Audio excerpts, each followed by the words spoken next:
This episode was sponsored by Girls Can Crate, a unique subscription box inspiring girls to believe that they can be and do anything. Real women make the best heroes, and every month they deliver them to your front door. And by Jill Harrigan, Heather McKinnon, Ellen Gross, Valerie Jacobson, Chantel Oliver, Jamie Lang, Maria Sanchez, Mandy Booty, Monique Harris-Pixato, Caitlin McTaggart, Bella, Jessica Smith, Brenda Larson, Louise Thomas, and in memory of Craig Williamson. Thank you so much for being our sponsors. We couldn't do this without you. Happy Halloween, Olivia! Happy Halloween! Here we are again. Yay! Season of spookiness. Death, ghosts, or in this case, witches. Yes! We are going to Salem, Massachusetts. Ooh. Where else do you go at Halloween? Ooh, I love Salem. A haunted place, an eerie place. Absolutely jam-packed with tourists in October every year. And of course, it goes all the way back to the infamous Salem witch trials of 1692. Yeah! One of America's more interesting episodes. 19 people were hanged, 1 was crushed to death, and 4 died in prison. And even though that happened, 330 years ago, in Salem, they say, the spirits of everyone involved are still there. There's a ghost story about pretty much every single one of them. Stories of curses on the town, sights associated with all of them, except one. Tituba. The first accused, and bizarrely, the one who got away. Wow. She was the star witness, the key figure in the entire trial, and yet there are no stories about her. Yeah. I had never thought about that. I think that she left Salem all those years ago, and she doesn't ever want to go back. Right. How come everybody involved in the Salem witch trials is preserved in the folk memory of the town except her? What does it mean?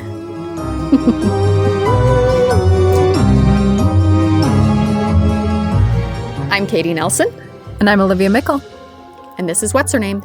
Fascinating women you've never heard of.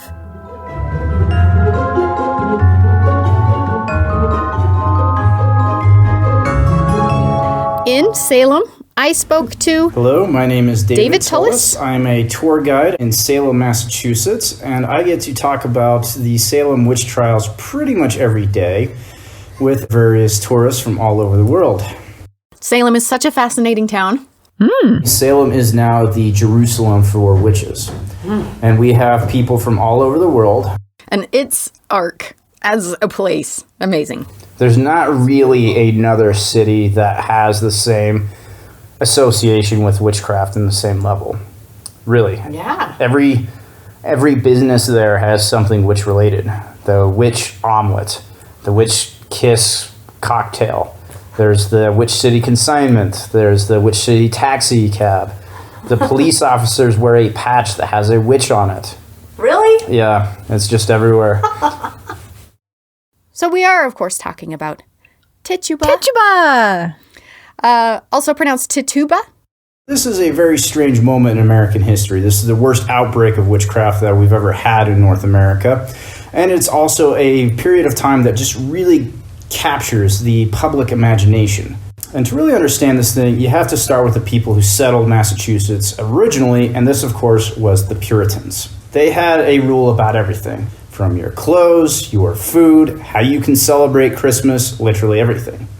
And when they were in England, they were just so weird and so different from everyone else that most people mistreated them, and eventually they got tired of that and moved. So the Puritans came out to Salem in 1626 because they were looking for religious freedom. However, that's a little bit ironic. Because after these Puritans got here, they then turned around and became really intolerant towards pretty much every other religious group you can think of. they really wanted to try and keep the area a Puritan-only settlement. So if you were a Catholic, if you were a Baptist, or even a Quaker, they would tell you to leave. They might say, all right, you can get off of the boat here, you can use the port, but if you try and stay here, we just might get violent with you. So right out the gate, this group of people, they're pretty extreme.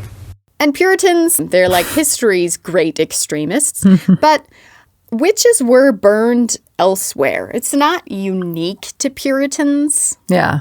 The difference, though, is really scale. Usually they would accuse somebody, hey, you're a witch, they hang them, then they're done. However, because of all these different factors in Salem, when they say witchcraft, these people who are just so repressed kind of just explode, and we have the bloodiest saga really in the history of Salem. And right at the heart of it all is Tituba, an enslaved woman from South America, and she is this central figure who remains maybe the most mysterious person of all. It's such a fascinating tale. Yeah. As people look at this thing, they see a reflection of themselves. They see whatever they want to see. They see a religion gone mad. They see the more Marxist class warfare at play. They perhaps see gender roles and, of course, race and religion. So you can pick your favorite theory and champion It's a personality test. Take your pick. Which one of these do you think is the story of Tituba in Salem in 1692?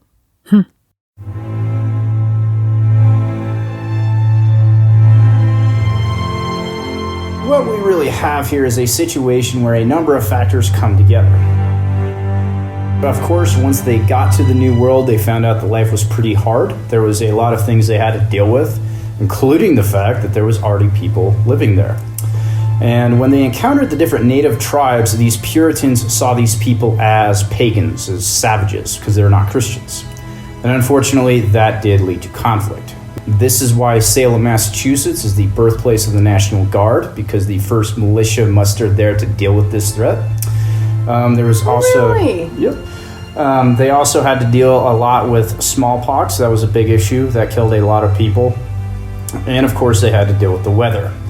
And yes, it is true that Massachusetts is sort of famous for its rather severe winters, but it can get pretty hot in the summer too. In fact, the year of the trials, there was actually a drought, and a lot of the crops have died. So these people are actually hungry when this happens. And you can kind of see this whole story take shape here. Really extreme, tightly wound religious society dealing with stressful lives. And there's actually a lot going on here.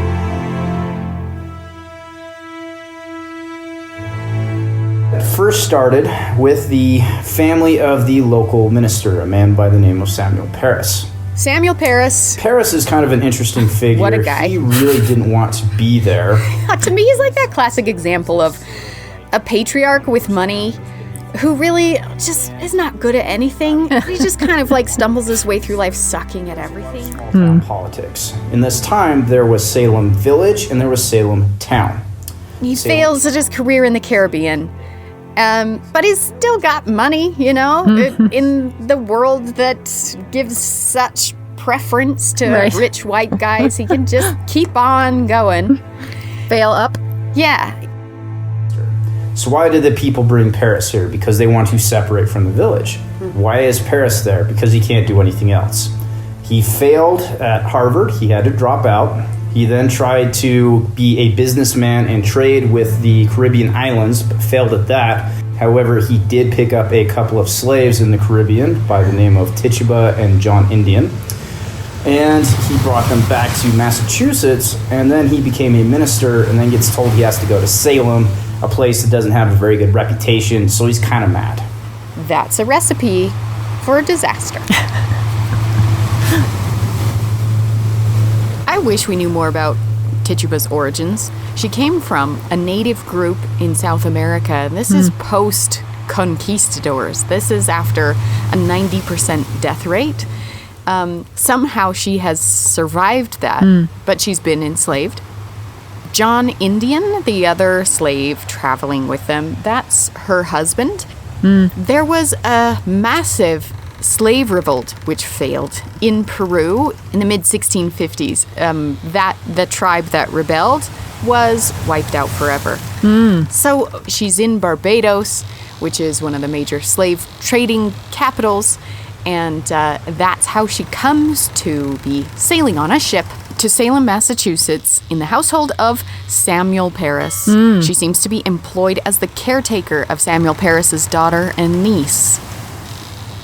And one day, out of the blue, his daughter and his niece, Abigail and Betty. These two young girls started behaving very strangely. Sometimes they would run around and bark like a dog.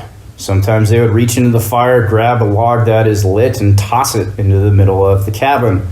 But most of the time, what they would do is they would just start screaming. And they would start screaming and throwing their arms around uncontrollably for no real reason. And then other times they would enter this weird trance-like state where they would just lay down somewhere and be kind of like in a coma, and you couldn't wake them. So, of course, Minister Parris sees this, he becomes concerned, and he calls in a doctor. And he examines these kids, but he can't really find anything physically wrong with them.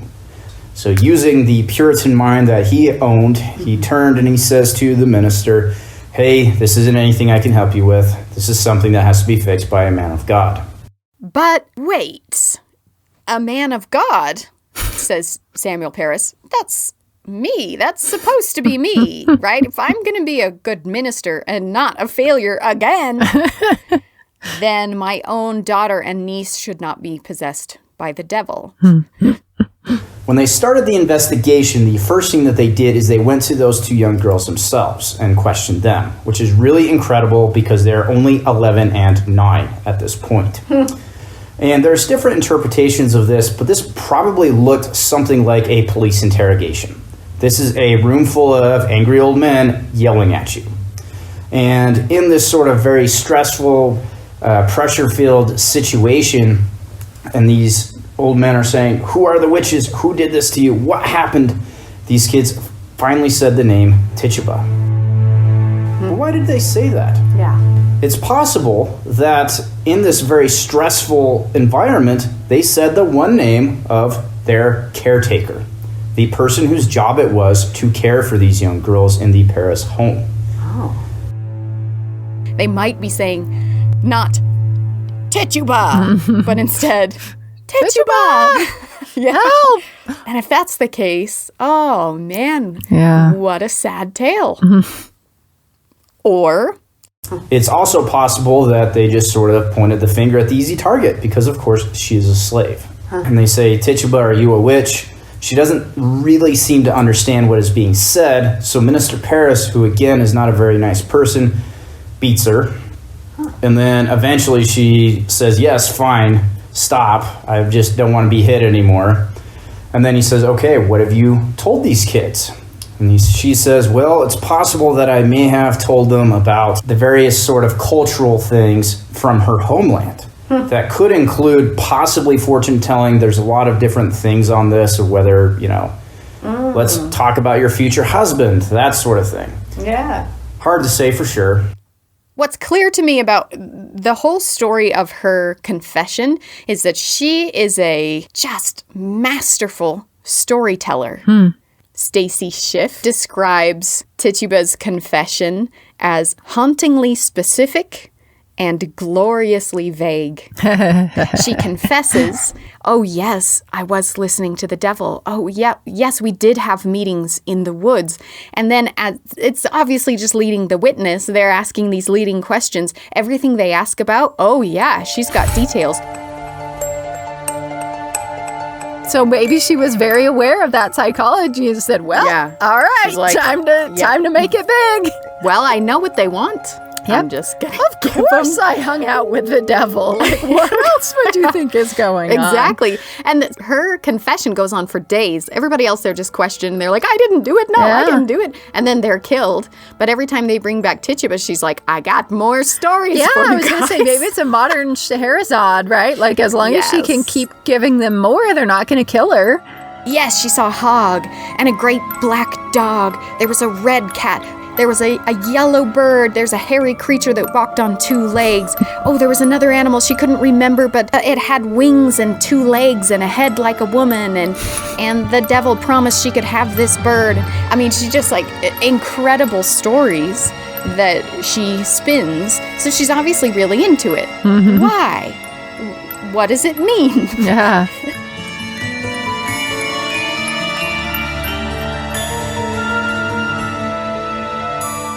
People say that she must have been pressured by her master, by Samuel Parris, to confess.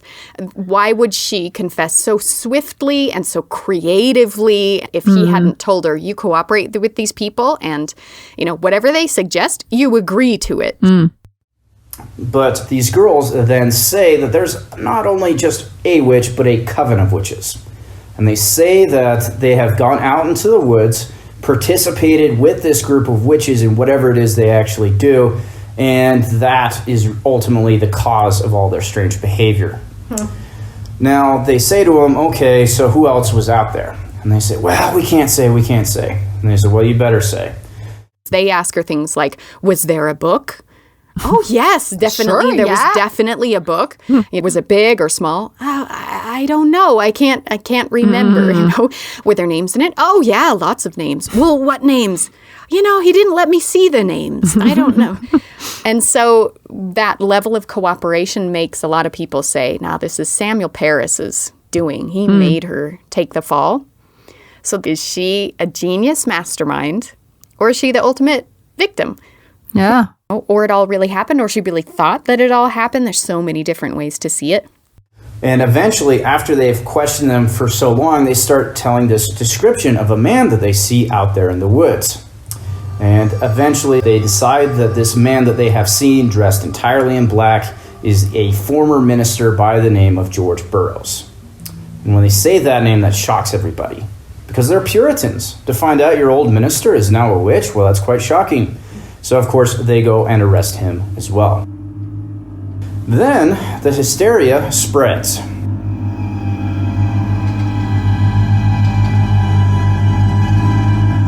Those two young girls had a little circle of friends, including Ann Putnam.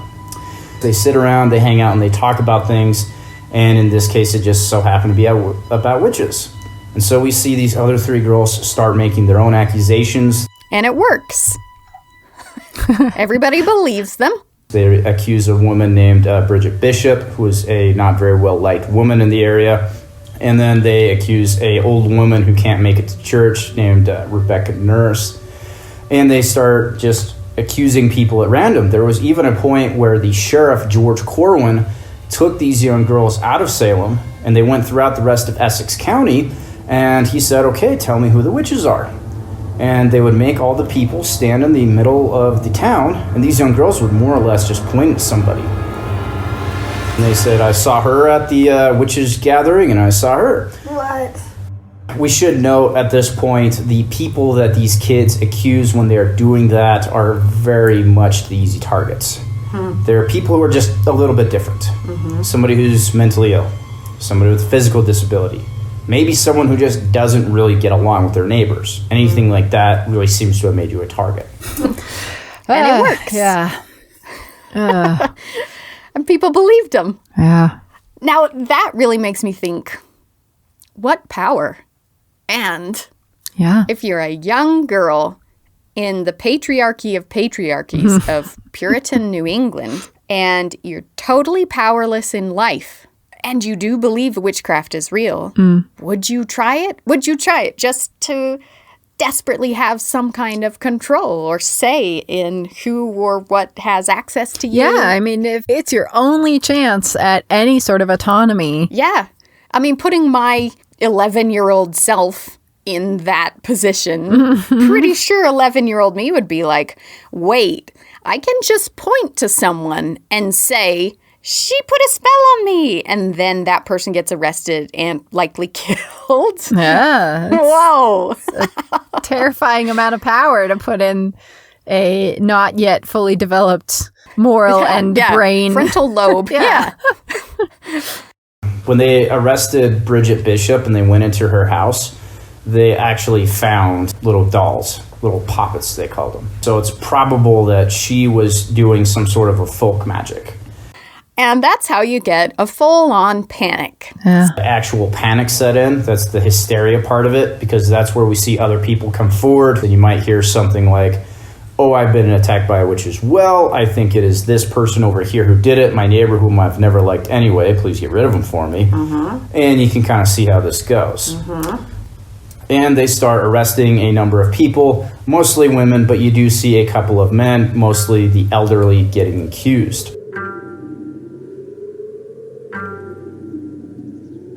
And then something very strange happened. One of the sheriff's deputies turned around and he said, you know, we're hanging all of these people for witchcraft, and yet we're not really doing anything about the Paris girls. You know, they supposedly participated in witchcraft as well, which is punishable by law here. And then guess what happened? These two young girls turned around and they said, he's a witch! And then he got hanged. There's a man by the name of John Proctor who also speaks out against this, and he says, this is just a psychological thing, and all you need to do is just kind of give them a good whack and they get their senses back. And he gets hanged as well.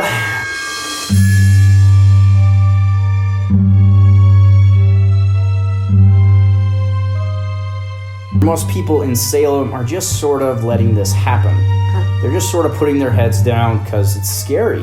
What's going to happen?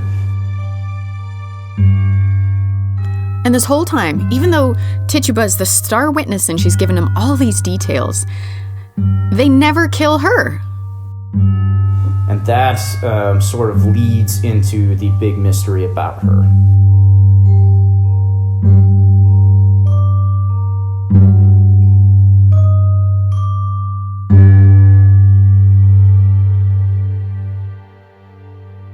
Maybe you're looking for experiences for your kids this holiday season instead of stuff. Girls Can Crate delivers a monthly package to your kids that teaches them about a real woman who changed the world. Every crate features an inspiring woman and her own unique story of why she's awesome, a 28-page activity book, plus everything you would need to complete 2 to 3 hands-on STEAM activities and more. It really is inspiring, exciting, and they would make an amazing gift. Go to girlscancrate, CRATE.com, and use the code HERNAME, all one word, to get 20% off your first month's crate on any subscription that you order. Girls Can Crate teaches girls that they can be and do anything.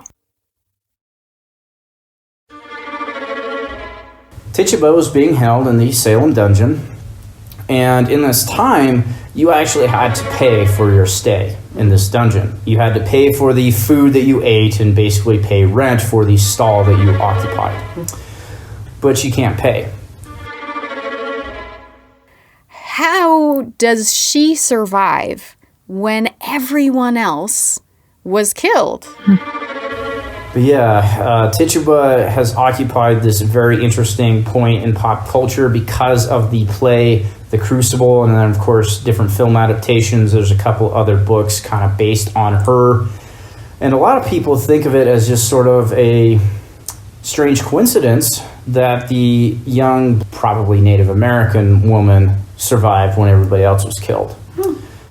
It's probable that what happened was this debt was now the responsibility of Samuel Paris, and what he did is that he then took Tituba and sold her, and then used that money to pay off the debt. Wow. However, there's not a very clear record of what really happened to her.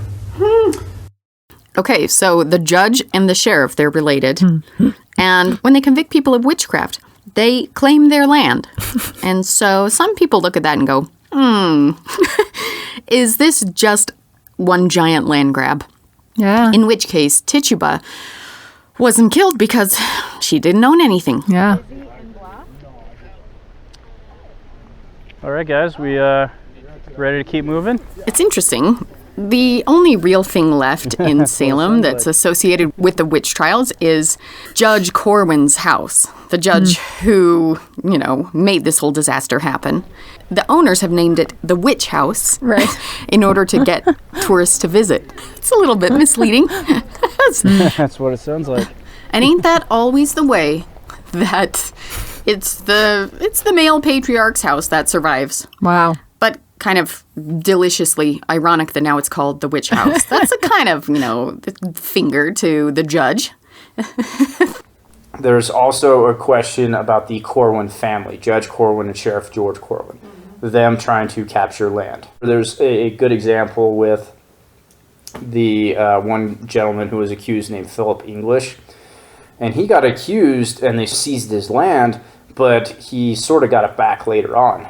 And so if this was all just a big plan to capture all this land and become rich and stuff, then they didn't do it very well. Furthermore, when they killed Giles Corey, Corey had actually done enough legal shenanigans before his death to ensure that the land that he owned stayed in his family. And indeed it did. So he went to his death for no particular reason. He didn't need to be pressed, but somehow he chose to. Wow. Okay, tell me about Giles Corey then. Giles Corey was a curmudgeonly old man. He was actually in his 80s. And his wife got accused and kind of said, well, I don't know, maybe she is a witch. That would make some sense here.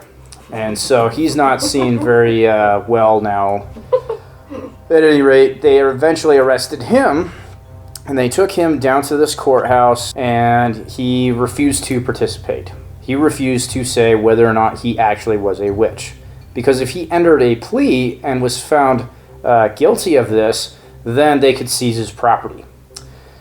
Again, he did enough legal shenanigans to prevent this, and so there was really no reason for him to do this. Some people think that he did this because he felt bad about his life, and he felt bad about testifying against his wife, and he felt bad about being part of this angry mob that beat this guy to death, and maybe that was his penance. But what a way to die. They took him outside, they put him in this hole in the ground, and they put a wooden board on top of him, and then they started stacking rocks until the weight got to be too much and he was crushed to death. But while this is going on, occasionally they would walk over and say to him, "Are you a witch?" And this angry old man would just start swearing and say, "Give me more weight, and damn ye all to hell." And while he was cursing, he cursed the sheriff and the people of Salem. The curse, though, on the sheriff supposedly still exists. A little while ago, a man by the name of Bob Cahill, who is a fairly well-known historian in the area and was also the sheriff of Essex County, did some research into his predecessors. And he found that pretty much everyone who held the position of sheriff of Essex County either stepped down due to heart or lung-related illness or died from a heart attack. And so he retired from the office of sheriff. And that is known as the curse of Giles Corey.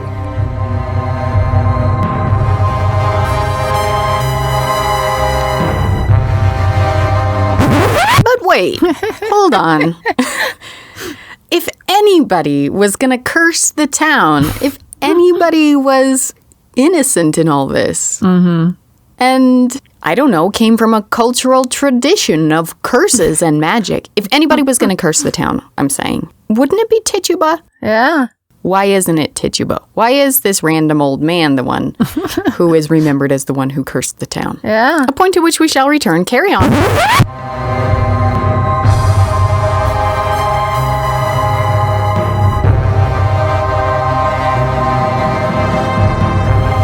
There's no person in this whole story that is really like the good person. All of them kind of have their different issues. However, I have been compared a little bit to the character George Burroughs. He actually went up to Maine, and that was where the sheriff had to go to arrest him. And he decided he was not going back to Salem. And he fought back so hard that they thought this guy was possessed. And while they were fighting with him, there was this thunderstorm that happened. This guy's definitely a witch. Maybe he's the devil. And so they arrested him and brought him back to Salem. He's convicted in the court. They take him to Gallows Hill. And right before he hangs, he decided to say the Lord's Prayer. And he said this prayer perfectly from start to finish. And he said it with so much sincerity that it scared the crowd. One or two people even cried, because they didn't think it was even possible for a witch to pray. And what if we hanged the wrong man? But good thing the minister Cotton Mather was there. He turned, he says to the crowd, "Don't worry, this is the devil trying to trick you." And George Burroughs hangs. But there's a handful of people who remembered this.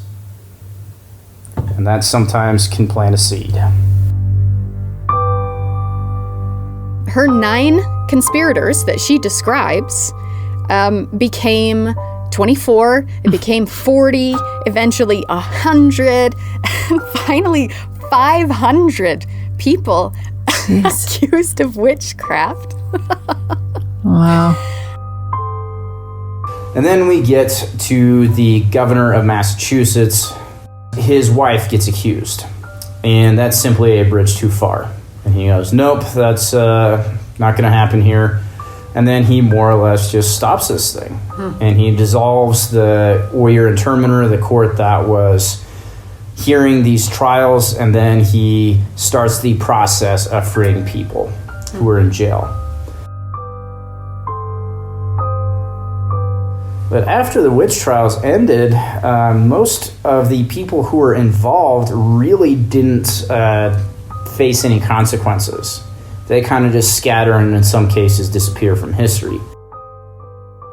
Now, let's dive into the mystery of Tituba.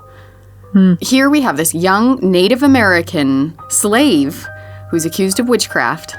Somehow she gets away, runs away, is sold.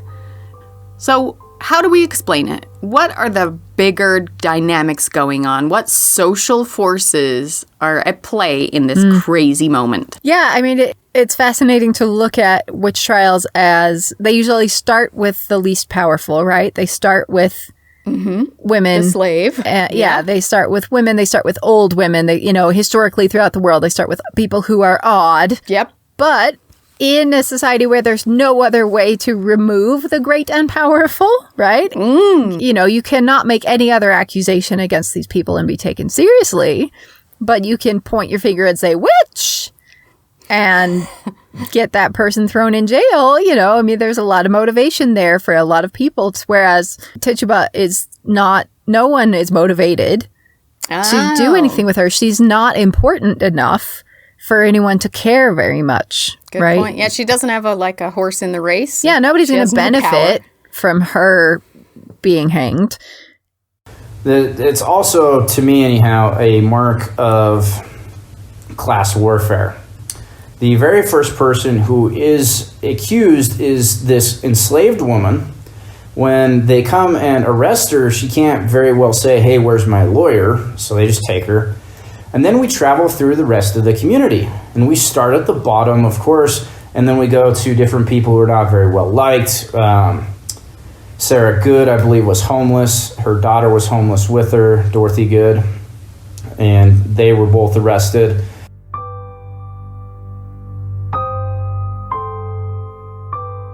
There's the other obvious thing to say is, well, witchcraft is an offense against Christianity in this format, and no one cares or expects Tituba to be Christian. Slaves aren't actually really people, and it doesn't actually really matter so much.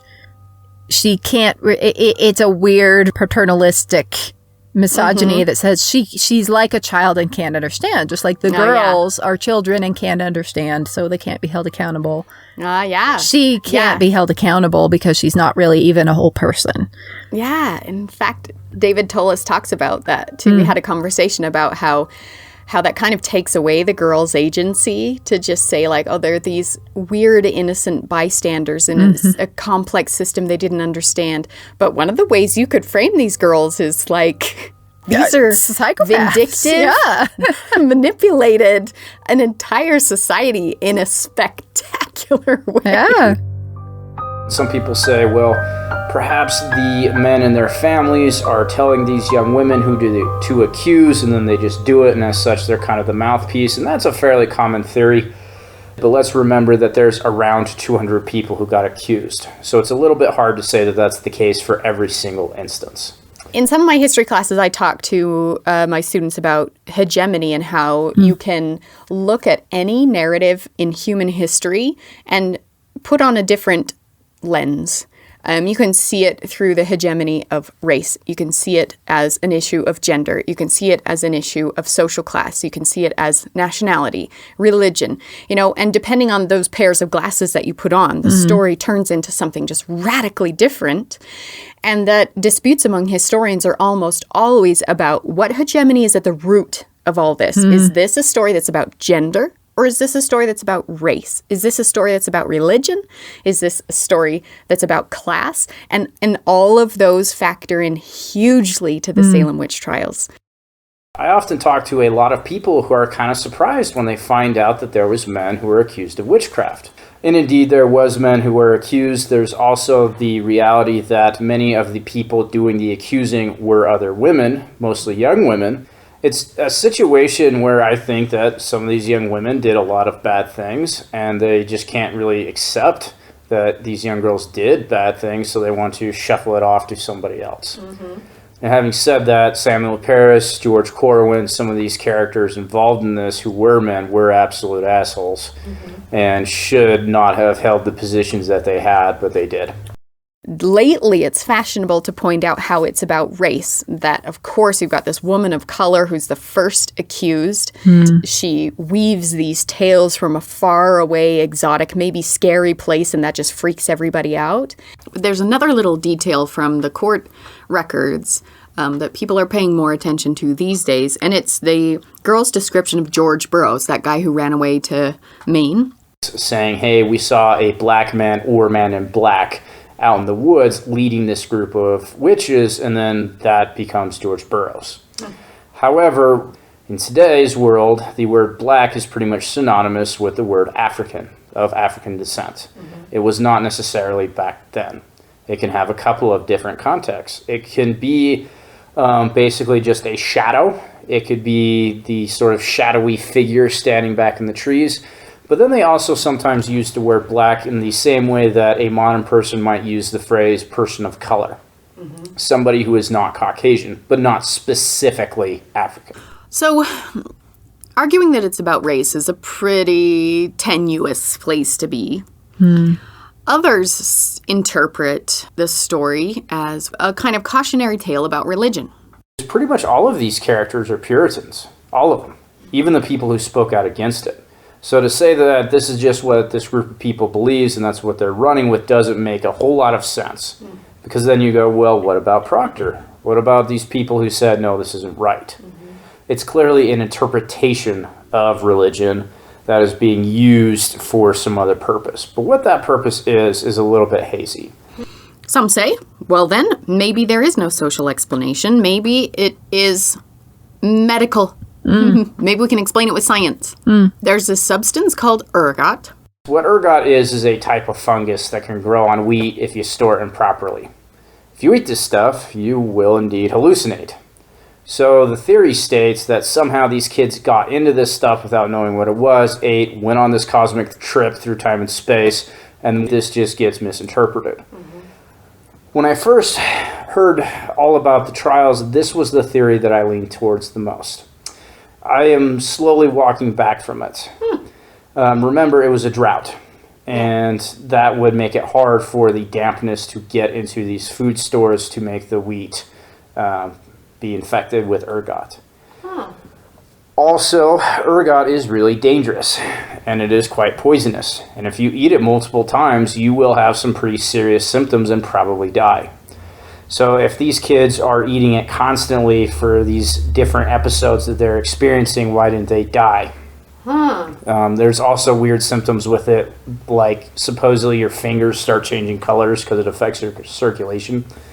And it's such, there are no reports of that happening to these kids. I think there's still a possibility that Abigail Williams, the niece of Samuel Parris, had epilepsy, and then the other kids just followed along. Although they knew what epilepsy was. And so if that is the case, then the doctor is just simply incompetent. And he really missed it, which is possible.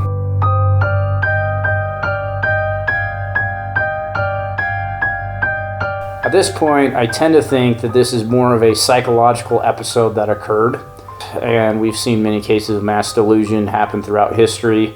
We see all kinds of different people doing things just because the crowd's doing it. You throw in the fact that they're fairly young, they're not living happy lives, and this is something different. This is something new that they can attach themselves to.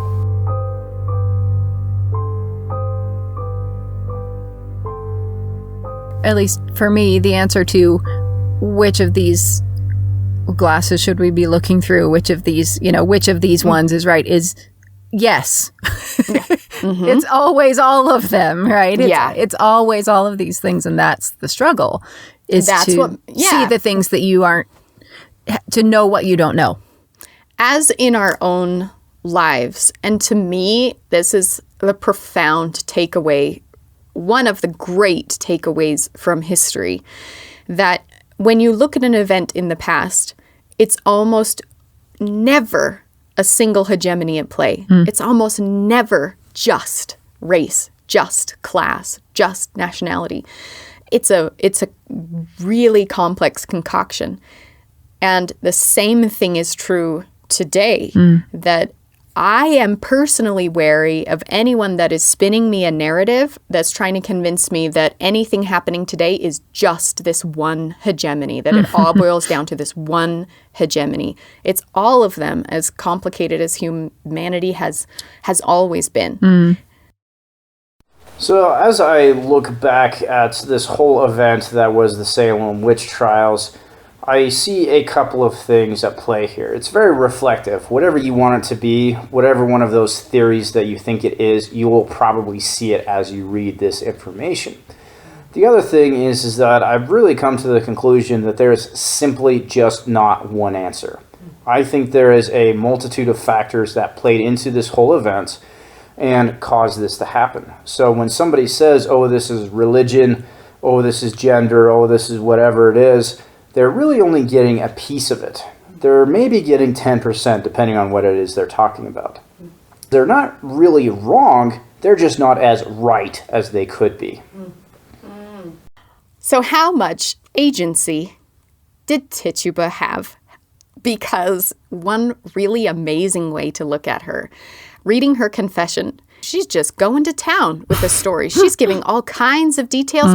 One amazing way to think about her is, did she engineer the biggest witch mania in history? It was her confession that changed everything. And she was so colorful in the story. She's the first accused, and they go, what's going on? Did you speak to the devil? And she goes, oh, yeah. Oh, absolutely. And they're like, oh, what? Give me the details. And she gives them details. By the end of her confession, they're looking for a whole team of people, animal familiars. There's this strange dark figure. Like she had just handed them a witch hunt.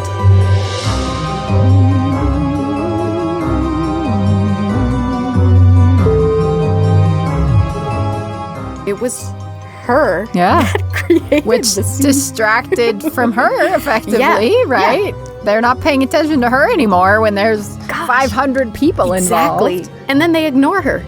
And then she walks away. What if she had resisted? What if she had denied? Maybe she would have been the first accused and the first to fall, and it would have been over.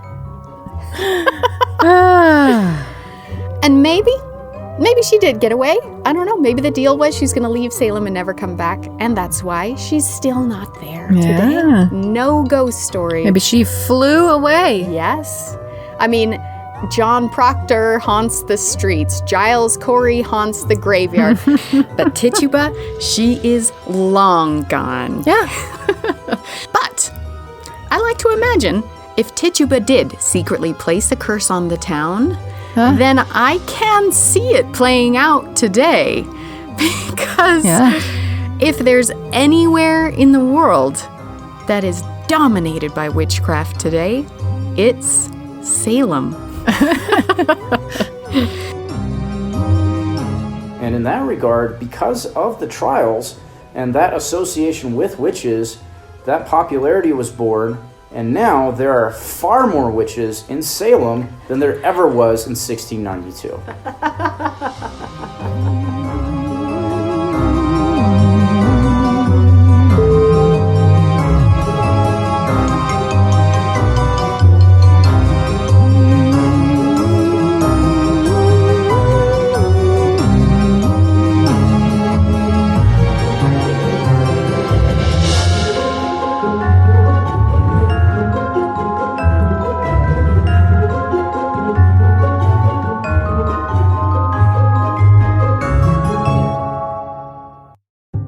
Special thanks to David Tullis, who guides Off the Beaten Track true history tours of Salem. Look him up next time you're in town. You can find pictures, books, links to academic articles about Tituba on our website, What'sHerNamePodcast.com. Music for this episode was composed by Roman Cano, Kevin MacLeod, Elena Naumova, Aaron Kenny, and Esther Abrami. You can follow us on Instagram, Twitter, and Facebook, where we post all kinds of additional content each week. If you'd like to travel with What's Her Name in 2022, we have a couple more trips planned. One to Greece in May, one to Mexico in September. You can find the details on our website soon, What'sHerNamePodcast.com. We have so much gratitude for all of our sponsors. You can become a sponsor for as little as $1 a month to help make more episodes happen. And you can get rewarded at different levels with trading cards, subversive cross-stitch patterns, and more. Even a shout-out in your own future episode. Thanks for donating. Thanks for listening. It's the coldest of cold cases. 5 women murdered and mutilated in Victorian London. But trust me, everything you think you know about Jack the Ripper and his victims is wrong. I'm historian Hallie Rubenhold, and when I went back into the records, it became clear that the real story of those murdered women is richer and far more disturbing than we'd ever been told. Listen to Bad Women, The Ripper Retold, on Apple Podcasts or wherever you get your podcasts.